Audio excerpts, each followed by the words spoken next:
देश में राष्ट्रीय विधिक सेवा प्राधिकार के निर्देश पर अदालतों में दीवानी और फौजदारी मामलों के साथ सुलहनीय मामलों के बढ़ते आंकड़ों को कम करने के उद्देश्य से राष्ट्रीय लोक अदालत का आयोजन किया गया,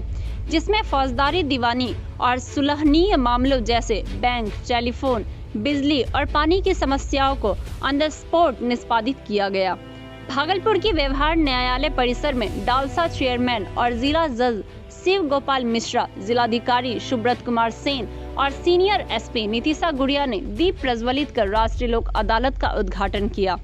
इस दौरान अधिकारियों ने राष्ट्रीय लोक अदालत के आयोजन को आम लोगों के लिए काफी लाभदायक करार देते हुए इससे कानूनी प्रक्रिया में होने वाले विलंब से लोगों को जल्द से जल्द राहत दिए जाने की बात कही। हम आपको बता दें कि राष्ट्रीय लोक अदालत के दौरान मामले के निपटारे के लिए पूरे जिले में 16 बेंच बनाए गए थे। इसमें 11 भागलपुर व्यवहार न्यायालय में, जबकि नवगछिया में 3 और कहलगांव में 2 बेंच बनाए गए थे।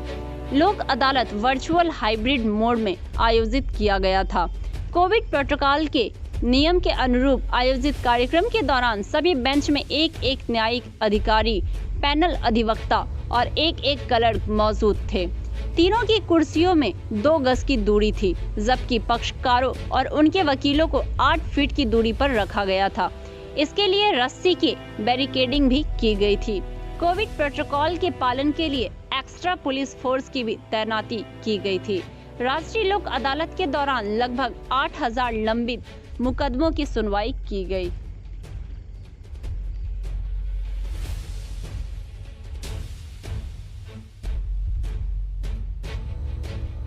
डिस्ट्रिक्ट जज साहब, एसएसपी मैडम, जितने हमारे सम्मानित न्यायिक पदाधिकारी यहाँ उपस्थित हैं, कई सामाजिक क्षेत्र में कार्य करने वाले गणमान्य व्यक्ति जो इस जिले के हैं वो भी उपस्थित हैं, प्रख्यात चिकित्सक डॉक्टर एम शंकर शर्मा जी उपस्थित हैं, और जो आज की पूरी कार्रवाई होगी उसमें कई पक्षकार रहेंगे,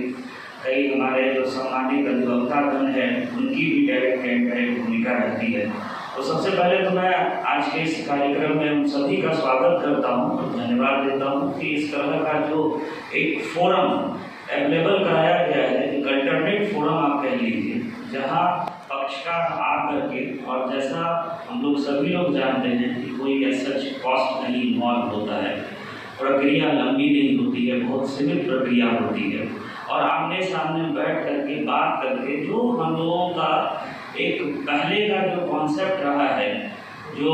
एक तरह से कहा जाए जो पंच परमेश्वर वाला जो पहले सिस्टम चलता था कि गांव में कोई भी छोटा विवाद हुआ, चाहे वो किसी भी तरह का हो, सिविल हो या क्रिमिनल हो, अगर पहले के हम समय को देखेंगे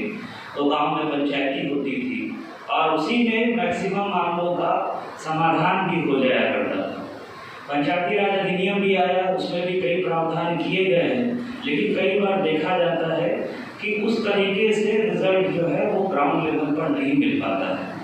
तो जो ये लोक अदालत का फोरम है और जितना मेरा अनुभव है, इसके बहुत ही सुखद परिणाम रहे हैं, और कई बार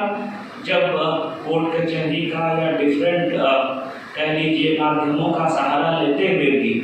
जब लगता है पक्षकारों को कि नहीं आपस में समझौता कर लेना चाहिए और सब बात बैठ करके भी बात बन सकती है, तो लोक अदालत में आकर के वो एक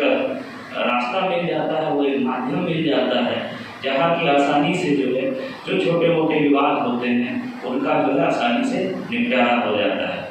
हम लोग जैसे देखते हैं, अगर बैंकिंग सेक्टर में देखें तो काफ़ी मतलब आप देखेंगे जो एनपीए है वो अभी हम लोग रिव्यू कर रहे थे, करोड़ में है, और बहुत सारे सर्टिफिकेट ऑफिसर के यहाँ चलते रहते हैं, और बैंक की भी इच्छा होती है और जिसने ऋण लिया है उसकी भी इच्छा होती है कि एक कॉमन प्लेटफॉर्म पर आकर के जो वर्षों से जो चला आ रहा है बात उसको समाप्त किया जाए। तो लोक अदालत इस तरह के जो भी पेंडिंग केसेस हैं उनके समाधान का एक बहुत ही सुलभ माध्यम उपलब्ध कराता है, और मुझे पूरा विश्वास है कि आज का जो ये पूरे दिन का कार्यक्रम है इसमें काफ़ी संख्या में, और जैसा मुझे पता चला है कि हजारों की संख्या में आज जो है केस लिस्टेड में जिनका निष्पादन होना है, कि यहाँ से लेकर के माननीय उच्च न्यायालय के स्तर पर भी कई ऐसे केसेस जो रिट में हम लोग के यहाँ सालों से चलते रहते हैं और समस्या का बहुत हद तक समाधान भी हो गया है। तो उनकी भी सूची प्राप्त होती है और हम लोग जवाब भेजते हैं, और जो हम लोग देख रहे हैं उसका एक प्रॉपर नियत किया गया। इसके लिए सारे वादकारी जो जिनके मुकदमे कंपाउंडेबल हैं, जो आसानी से न्यायिक प्रक्रिया के द्वारा सुलह के द्वारा सुलझाए जा सकते हैं, सिविल वाद, पारिवारिक वाद, बाट मातौल के वाद, बिजली से संबंधित वाद, बैंक के मुकदमे, लेबर से संबंधित मुकदमे, जिन भी मुकदमों का बिना न्यायालय की अनुमति के या न्यायालय की अनुमति के द्वारा सुलह के द्वारा निष्पादन किया जा सकता है, उन सभी का निस्तारण करने के लिए आज इस यज्ञ का आयोजन हुआ है। मुझे इस क्षेत्र में पहली बार ये अवसर मिला है और मैं चाहूँगा कि सभी का सहयोग हो और साथ में सभी वादकारी, जितने भी वादकारी इसमें अपने मुकदमों का निस्तारण करवा सकते हो वो करवाएं। एक न्यायिक प्रक्रिया है, न्यायिक प्रक्रिया की अपनी गति है। वो गति कभी कम हो सकती है, कभी ज़्यादा हो सकती है। कोरोना काल में बहुत बाधित हुई है, तो मैं सभी वादकारियों से, उनके अधिवक्ताओं से, अपने बेंच में उपस्थित माननीय सदस्यों से ये निवेदन करूँगा कि उनके पीड़ा को अधिकतम सुविधा देते हुए यथाशीघ्र निस्तारण करवाने में उनके वादों का वो प्रयास करेंगे। हम सब प्रयास करेंगे। इस मामले में मैं जिला पदाधिकारी श्री शेन जी का और माननीय एसएसपी जी का बहुत बहुत आभार व्यक्त करूंगा कि उन्होंने अपना बहुत बहुमूल्य समय दिया। विशेष उन्होंने प्रयास किया नोटिस पहुंचाने के लिए। जितने भी अधिकारी यहाँ पर आ पहुँचे हैं उनसे कहेंगे कि अपने मुकदमों को ज़्यादा से ज़्यादा निस्तारित करवाएं। उनके लिए यही है कि 2 कदम तुम भी चलो। तो यहाँ पे उपस्थित सभी पदाधिकारी, आज का दिन जो है वो राष्ट्रीय लोक अदालत के रूप में चुना गया है और हमें बहुत खुशी हो रही है कि यहाँ पे बैठ करके हम लोग आज ऐसे व्यक्तियों को एक निःशुल्क विधिक सेवा प्रदान करने जाएंगे जो कि सौहार्दपूर्ण ढंग से अपनी समस्याओं को लेकर आज उसका निराकरण पाएंगे। इस सेवा से चूँकि ये निःशुल्क है और इसको जो दोनों पक्ष होते हैं बहुत ही सौहार्दपूर्ण ढंग से इसमें निराकरण होता है, तो हमें उम्मीद है कि हम ज़्यादा से ज़्यादा लोगों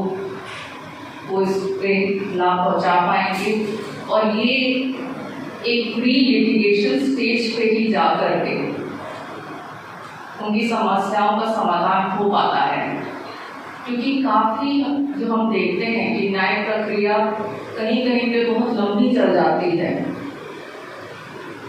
और कुछ ऐसे व्यक्ति होते हैं जो शायद पूरे प्रक्रिया में उतने सही ढंग से नहीं इन्वॉल्व हो पाते हैं। तो ये एक निःशुल्क सेवा है जिससे जो दोनों पक्ष रहते हैं वो अपनी बातों को और बहुत ही एमिकेबली उसका कह सकते हैं कि निराकरण कर लेते हैं और ये कहीं ढंग से अच्छा भी है क्योंकि जो एक बहुत वर्षों तक एक न्यायिक प्रक्रिया जो है उससे उनको जूझना नहीं पड़ा।